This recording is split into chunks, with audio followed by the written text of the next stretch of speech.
हाय नमस्कार स्वागत जनाऊँ आज वीडियो को। तो आज मुझे बनई देसी चिकेन और जोटा कि सारू पकईकी आ सारू पकईकी बहुत ही बढ़िया टेस्टी देसी चिकेन बनवा केमती मुझे बनाऊँ चलतु देखा। तो ये कड़ई गरम हो जाता तेल भी गरम हो गला तो गोटा मसला मुझे आड कर देती मुझे काटिकी रखिथा पिज तक भी आड कर नेली। तो पिजटा टी कलर आसला पर्यंत बढ़िया से भाजी नेबा। तो सिंपली बनवा किंतु बहुत टेस्टी बनवा और देसी चिकेन रे ना सारू पकईकी बहुत ही बढ़िया टेस्ट आसे। तो ये बढ़िया से पियाजटा भाजी हो गला तो आउ टिके जस्ट भाजी हम बढ़िया से आमर फ्लेवर आसो पियाज रे ना। तो गोल्डन कलर बास हो जाऊ पियाज ये देखूँ रेडी हो गला पियाज आमर ए बटा मसला को आड करदे। तो बटा मसला ये अदा रसुण पियाज एमती मिक्स करके पेस्ट कर देइथिली। तो ताकू एबे पकई नहीं भल से ताकू आग भाजवा। तो ये कंचा स्मेल तार जमी चलज भल से आग से मसलाटा को ही भाजी नेबा।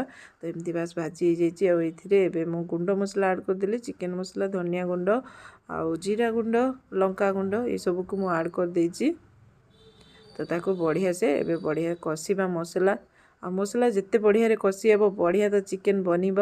तो ये आम मसलाटा को आग जस्ट गुंड मसला सहित टिके कषि नेली आउ टिके जस्ट आमर से बटा मसला पानी ही मुझे आड कर दूची आउ बढ़िया से कषि हे मसला से एबेरु ही स्वाद अनुसार लुण भी आड करदेली आउ एबे भल भाव में आमर मसलाटा को कषि नेबा। लुण पड़गले कौन हुए ना मसलाटा बढ़िया से कषि हुए आउ टिके टिके समय छाड़ी एमती कषुवा हेले भल भाव में मसलारू कंचा स्मेल आमर चलज और बढ़िया से चिकेन पाई मसलाटा बनिकी रेडी हे। तो टिके भाजी जाइए आउ टिके पानी देकी मु आउ किछि समय पाई छाड़ी आ बढ़िया से आमर जमती मसलाटा कषि हे आउ देसी चिकेन रो टेस्ट को बढ़िया से बढ़ईदेव। आईटी मु टमाटो आड करनी आपण मैंने चाहिए टमाटो आड करदे किंतु मते टमाटो न पकेले भी ना बढ़िया टेस्ट लगे। तो ये देखूँ आमर टिके समय पर मसलाटा बढ़िया से कषि हो गला एमती कषि हे मसलाटा देखूँ पूरा बढ़िया स्मेल भी आसूची। तो मसला ये बनिकी रेडी आउ ये आमर आड करवा चिकेन। तो चिकेन भी यहाँ आमर देसी चिकेन जोटा कि माने चमड़ा लगी आउ पूरा प्योर देसी कहले चले। तो चलो ये बनइबा। तो एमती चिकेन भी धोई धाई रेडी कर नहीं एपटे सारू को भी एमती चांची सफा करके नहीं। तो ये एबे आमर बनी पकेबा चिकेन। तो ये मसला मु चिकेन को आड करदेली ताकू एबे बढ़िया से मसला सहित मिक्स करनेबा। आ देसी चिकेन एमती ही चिकेनटा माने चमड़ा लगी बहुत बढ़िया भाव में कषिबा भल बढ़िया पूरा सारू पकईकी बढ़िया टेस्ट हे। तो सेमती चलतु आगो मसलाटा को कषिबा चिकेन सहित। तो घड़नी देकी मु किछि समय पाई छाड़ीदेवी।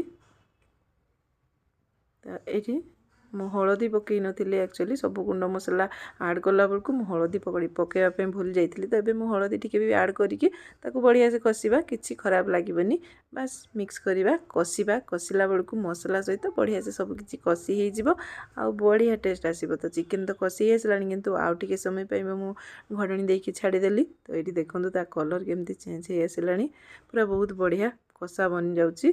तो चिकेन कषा बन कि खाई भी पारे एमती बट मु तो सारू पकईकी झोल करी। तो ये बढ़िया से आमर कषि हो चिकेन भी।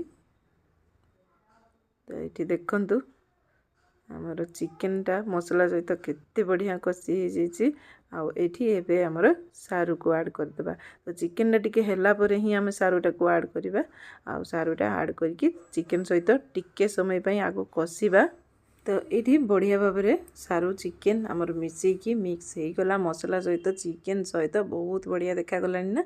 तो ये किसी समय पे मुझे छाड़ी घड़नी देकी आ बढ़िया से सारूटा भी टिके सीझिबो टिके भाजी आसो मसला सहित बढ़िया टेस्ट आसो। तो ये देखो बढ़िया से कषि जाइए सारू चिकेन। तो ये बास रेडी या आम झोल बनइबा। तो झोल पाई मु गरम पानी करके रखी आ चिकेनटा बढ़िया से जिते कषिगला ये आमर ए गरम पानी आड करवा। गरम पानी आड कले ना फटाफट तरकारी बढ़िया से फुटी जाए बढ़िया टेस्ट आसे। तो ये देखूँ मु गरम पानी आड कर देइछि आ ताकू झोल पाई बास रेडी कर नहीं झोल जेतिकी दरकार आमर सेतिकी बास मु पानी आड कर देइछि आ ताकू भी एबे घड़नी देकी आ किछि समय पाई छाड़ीबा। तो बढ़िया कलर तो आसीछि। तो एमती बनिबो देखंतु आ टिके समय पाई घड़नी देकी छाड़ी देबा। तो ये किसी समय पर आमर चिकेन करी बनिकी रेडी हो गला। तो ताकू फाइनल आमर देदेबा गरम मसला। तो गरम मसला पकेला परे मुझे धनिया पत्र भी काटिकी रखी तो ताकू ऐड कर दूची। तो ये आमर बहुत बढ़िया कलर आसीगला लुक पूरा चेंज आ बढ़िया स्मेल होची आ बहुत बढ़िया आज बनी आमर सारू चिकेन। तो यहाँ देसी चिकेन रो एमती ना बहुत ही बढ़िया टेस्टी पूरा बनी भी और बढ़िया लगे। तो आपण मैंने भी एमती बनइबे निहाती ट्राई करेंगे सारू पकईकी चिकेन आपण मैंने कहीं बनई नथिले निहाती बनातु बहुत ही बढ़िया टेस्टी बनइबो। तो एमती बढ़िया तार कलर भी बढ़िया आसी तो ये चिकेनटा बहुत ही बढ़िया बनी थिला। तो देखुछन तो ता कलर केमती देखा जाउची पूरा टेस्टी लागुथिला। तो ये मु सर्व भी करि नउथिली तो देखापी जमी सुंदर देखा ना खावाई भी सेमती बहुत ही बढ़िया बनी थिला। एमती बनातु खातु पूरा सारू चिकेन रो मजा नियंतु। ये समय सारू भी मिल जाए ना बहुत ही बढ़िया टेस्टी टेस्टी बनिबो हमर सारू चिकेन। तो ये बहुत ही बढ़िया बनिकी रेडी हो जाइए। रही नमस्कार।